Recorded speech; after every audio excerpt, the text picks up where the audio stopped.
throughout our broadcast, we're going to be getting a sense of how the different provinces are doing. And we begin at least with Nasipi Same in the Western Cape for us. And Nasipi, you have watched this election come together. As I mentioned already, the city of Cape Town in particular is the only metro, we're told by some analysts, that is unlikely to be governed through a coalition. What do you reckon are the other important considerations to be made as we look at these results coming?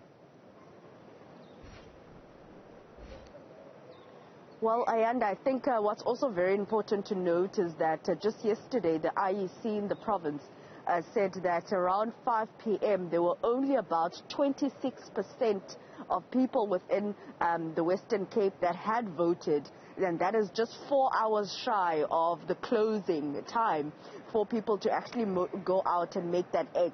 So very, very important. I mean, a number of analysts that we spoke to leading up to the elections also cited that voter turnout and not necessarily apathy in the Western Cape or the city of Cape Town, said that that could be a major factor. Also taking into account that, previously the local government elections or elections are usually held during the week.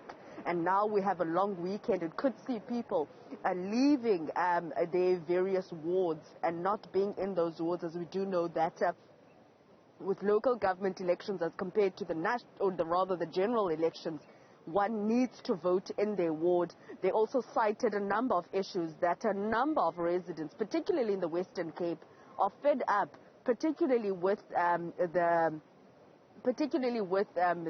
traditional parties, that is the ANC, the DA, due to a number of issues, promises that were made in 2016 and promises not fulfilled. So we also have spoken to a number of communities who have said that they are extremely tired, taking into account that, a major or rather heavyweights from various political parties have campaigned in their communities asking and pleading for their votes.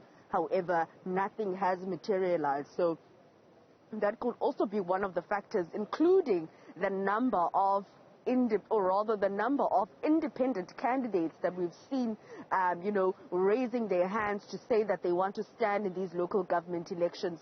Over 80 of them throughout the Western Cape, according to the IEC, and 41 in the city of Cape Town, a large number of independent candidates, including new parties that are also recently been formed, making inroads, saying that they can actually do better.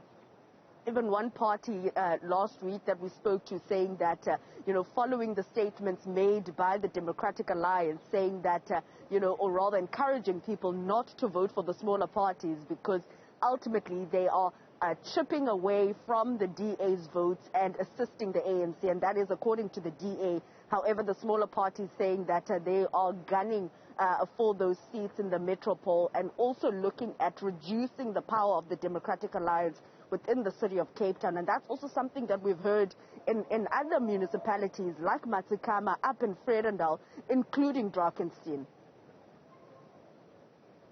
Absolutely. Nasipi Same, thanks very much indeed for that quick update and context. Nasipi, live to us there from Cape Town in the Western Cape.